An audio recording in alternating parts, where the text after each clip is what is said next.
दक्षिणी दिल्ली के मेहरौली विधानसभा के रजोकरी गांव के रामदेव डेरा में 75 मकानों को तोड़ने के लिए फॉरेस्ट विभाग के द्वारा नोटिस भेजा गया है, जिसके बाद यहां के रहने वाले लोगों की रात और दिन में पूरी तरीके से रातों की जहां एक तरफ नींद उड़ गई है तो दिन का खाना भी नहीं खाया जा रहा है। और इसको लेकर अब नेताओं के पास पहुंच रहे हैं यहाँ के लोग। और आपको तस्वीरें हम आपको दिखा रहे हैं किस तरीके से रजोकरी गांव के रामदेव डेरा में ये जो मकान बने हैं, कई साल पुराने ये मकान हैं जिनको तोड़ने के लिए अब फॉरेस्ट विभाग के द्वारा नोटिस भेजा गया है। जिसके बाद यहाँ पर जहाँ एक तरफ कोर्ट का दरवाज़ा खटखटाया गया है तो वहीं नेताओं से भी मिलने के लिए लगातार जो है सिलसिला जो है वो जारी है और साथ ही नेता भी इन लोगों के बीच पहुंच रहे हैं। आज आपको बता दें, बीजेपी नेता रूबी फोगाट यादव जो है क्षेत्र की जनता से मिलने के लिए पहुंची और उन्होंने आश्वासन दिया कि एलजी तक तो उनकी बात पहुंचाई गई है। साथ ही साथ अगर कोई विभाग यहां पर बुलडोज़र लेके आता तो सबसे पहले वो उस बुलडोज़र का सामना करेंगी।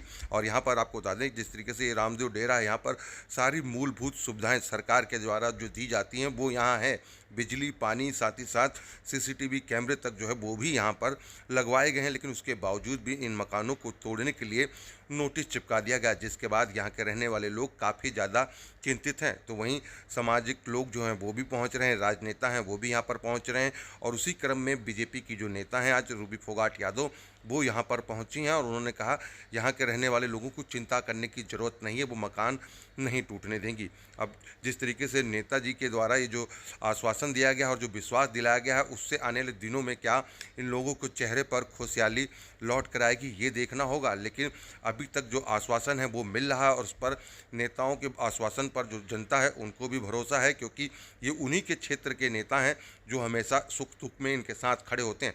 तस्वीर हम आपको दिखा रहे हैं कि दक्षिणी दिल्ली के मेहरौली विधानसभा के अंदर ये रजोकरी गांव है जो कि काफ़ी पुराना है। रजोकरी गांव के बीएसएस कैंप और रामदेव डेरा कैंप, चमेली कैंप, ये सभी इलाके जो हैं यहाँ पर कई सारे जो परिवार हैं वो रहते हैं। सैकड़ों की तादाद में यहाँ पर जो परिवार हैं वो रहते हैं। लेकिन इनके आशियाने को तोड़ने के लिए फॉरेस्ट विभाग के द्वारा नोटिस दिया गया है। जहां नेता अपनी तरफ से प्रयास कर रहे हैं तो वहीं यहां के रहने वाले लोग जो हैं वो भी अपना प्रयास कर रहे हैं। अब देखना होगा ये प्रयास कितना सफल होगा और क्या इन सभी लोगों के आशियाने बच पाएंगे ये देखना होगा। लेकिन नेताओं के द्वारा क्या कहा गया और क्षेत्र की जनता जो है, जो यहाँ रहते हैं, जिनके घरों पर नोटिस चिपकाया गया, वो कितने दुखी हैं और उन्होंने क्या कहा वो हम आपको सुनाते हैं।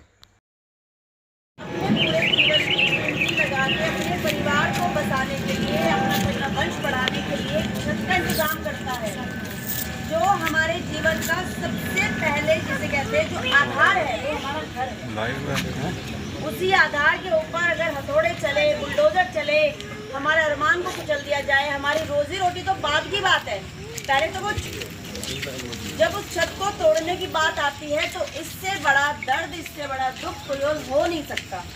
और ये बात जब मुझे पता चली, शिवजी शाह जी आप लोगों के बीच में जो पीछे बीएसएस कैंप से हैं, इन्होंने जब मुझे वो लेटर दिया, इन्होंने मुझे वो नोटिस की कॉपी दिखाई, तब मैंने दिल्ली में जो सबसे बड़ा अधिकारी होता है वो एलजी होता है, सारे डिसीजन लेने रोकने उनके हाथ में, उनको हमने संज्ञान में दे दिया, उनको ईमेल भी दे दी। आगे नन्नू जी आपके बीच में से सबके नाम हस्ताक्षर करवा के आप लोगों की जो दिक्कत है लिखित में भी उनके पास लेके चलेंगे, वो भी मैं उनसे समय लेके दे के आऊँगी आपका। अगर यहाँ पे कोई बुलडोजर चलता है तो सबको एकजुट के साथ होके रहना है और मुझे भी कोई ना कोई आप में से फोन कर दे, मैं वहाँ से यहाँ आ जाऊँ।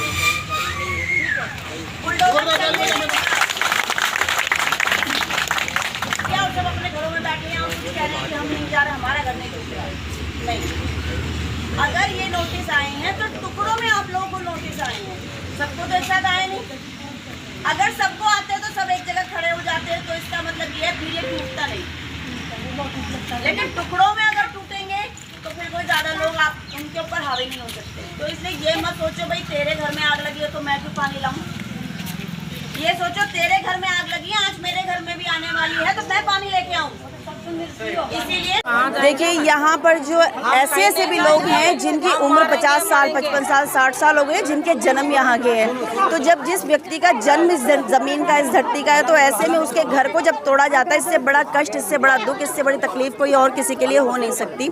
ऐसे में हम सभी, पूरा गाँव एकजुटता के साथ इनके साथ खड़ा है, क्योंकि यहाँ पर अगर सरकार ने शौचालय दिए हैं, यहाँ पर सरकार ने बिजली दी है, यहाँ पर ये लोग, इनमें से कुछ लोग ऐसे हैं कि जो टैक्स भी भरते हैं, इनमें से कुछ लोग ऐसे हैं कि जिनके यहाँ पर पोता पोती भी 14-15 साल के हो गए। तो आप खुद ही सोचिए कि जो 50-60 साल से ज़्यादा के वक्त से यहाँ पर लोग रह रहे हैं, ऐसे में इस रिहायशी एरिया को तोड़फोड़ मचाना, यहाँ पर डिमोलिशन करना, यहाँ पर इन सब चीज़ों को करने के बाद आप ये देखिए कि क्या यहाँ के जीवन को अस्त व्यस्त करना ठीक रहेगा। ऐसे में जब हम अपने आप के ऊपर ही देखते हैं कि हमारे जीवन की बेसिक नीड हमारा घर, हमारी छत होती है, उसके बाद हम घर से बाहर निकल के कमाने खाने का सोचते हैं।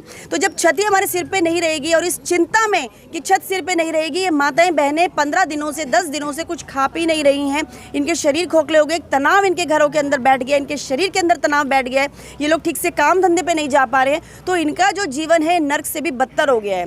और हम LG साहब के पास हमने ईमेल कर दिया है, लेटर लेके हम लोग LG साहब के पास मिलने जाने वाले हैं, उनके सामने गुहार लगाने वाले हैं कि जो लोग यहाँ पर इतने वर्षों से रह रहे हैं तो उनके घरों को ना तोड़ा जाए, इस बात पर स्टे लिया जाए, इस बात को रोका जाए। क्योंकि पहले ये पूरा का पूरा गांव, ये सारी ज़मीन जिसे रिज एरिया में आज काउंट किया जाता है, ये पूरा गांव की ज़मीन थी, ग्राम सभा की ज़मीन थी। तो इस ज़मीन के ऊपर ये लोगों का हक है, इनका अधिकार है कि ये लोग यहाँ पर रहे, क्योंकि पुश्तों से यहाँ रह रहे हैं। तो ऐसे में मैं, मेरे साथ पूरा गाँव, हम सभी एकजुटता के साथ खड़े हैं ताकि इस पहाड़ को बचाया जा सके। इस पहाड़ BSS कैंप रामदेव डेरा में रहने वाले लोगों के जो घर हैं, उनके जो सिर के ऊपर छत है, उसको बचाया जा सके। और हम पूरी लड़ाई लड़ेंगे, इसमें एकजुटता के साथ इस लड़ाई को लड़ेंगे ताकि मेरी माताएं बहनें हैं, इनके जो परिवार हैं, यहाँ पर बसे रह सके। 70 साल से रह रहे हैं यहाँ, 70-80 साल से रह रहे हैं, हमारी चौथी पीढ़ी चल रही है। हम कहाँ जाएंगे? ऐसी बारिश में हम कहाँ जाएंगे? हमारे बच्चे यहीं काम कर रहे हैं, यहीं पढ़ रहे हैं, यहाँ लिख रहे हैं, हम कहाँ जाएंगे? यहाँ से हम कहीं नहीं जाएंगे, हम मारेंगे मरेंगे, हम नहीं कहीं भी छोड़ कर नहीं जाएंगे कुछ भी। अच्छा, अब जैसे नोटिस आया जिस तरीके से, उसके बाद अब नेता लोग हैं, हम लोग काम पर गए हुए थे। हाँ, कितने साल से आप यहाँ पर रह रहे हैं? बहुत साल से, 70-80 साल बता रहे। हमारे बूढ़ा बूढ़ी यहीं मर गए, हमारा आदमी यहीं खत्म हो गए, 50-60 साल का हमारा आदमी यहीं खत्म हो गए। अब यहाँ हम हो रहे हैं 60 साल से भी ऊपर हम हो रहे हैं, हमारे बच्चे 40-40 साल के हो रहे हैं, हमारे पोता पोती 15-15 साल के हो रहे हैं। हम कहाँ जाएंगे? हम कहीं नहीं जाएंगे छोड़ कर, हम मारेंगे मरेंगे, हम कुछ नहीं करेंगे। और हाँ, बस ये हम हमारे कुछ नहीं, हमारे को देखो 70 साल हो गया, हमारा आदमी का जन्म यहाँ का है, हमारा आदमी बूढ़ा हो गया, वो भी गुजर गया है। और बताओ, हमारा पोता पोती भी 15 साल का 16 साल का हो रहा है। और बहू का डिलीवरी हो बड़े, बताओ वहाँ कहाँ रोड पर डिलीवरी कराएंगे हैं? हमारा भी कुछ होना चाहिए। अब गरीब आदमी ऐसे बिल लग रहा है तो 10-10 हज़ार बिल का आता है, पेट गुजारा करेंगे, बिल भरेंगे। तुम्हारा पता होता तो पहले मीटर क्यों लगाया, मत लगाता, पहले उठा देता हमारे को। देखो जी, मुझे लगता है कि चारों तरफ से हमें आश्वासन मिल रहा है। हम लोग गोपाल राय जी के यहाँ पर भी गए थे, वहाँ पर भी हमें आश्वासन दिया गया है। और यहाँ पर हमारे गांव की जो रूबी यादव जी है वो भी आई है, और हमें लगता है कि आश्वासन जो दिया है वो LG की तरफ से रिपोर्ट वहाँ पर गई है। आज़ाद सिंह जी वहाँ गए हुए थे, और हमारे उधर नरेश यादव MLA साहब वो भी हमारे साथ में हैं। आज सभी लोग राजनीति छोड़कर हमारे साथ हैं, और इन्होंने सब लोगों का हमारा सहयोग है और हमारे साथ है।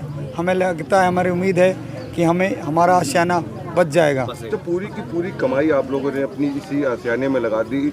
अब जिस तरीके से नोटिस आया, कितनी चिंता है आपको? चिंता तो सर, हम रात भर सो नहीं पा रहे हैं, खाने पीने के लिए दुश्वार हो रहे हैं, क्योंकि हमें रात को नींदें नहीं आती, खाना हमें अच्छा नहीं लगता है। और हमारा सब कुछ यही है। आज हमारा जो घर, गांव, परिवार सब कुछ यहीं बिता दिया।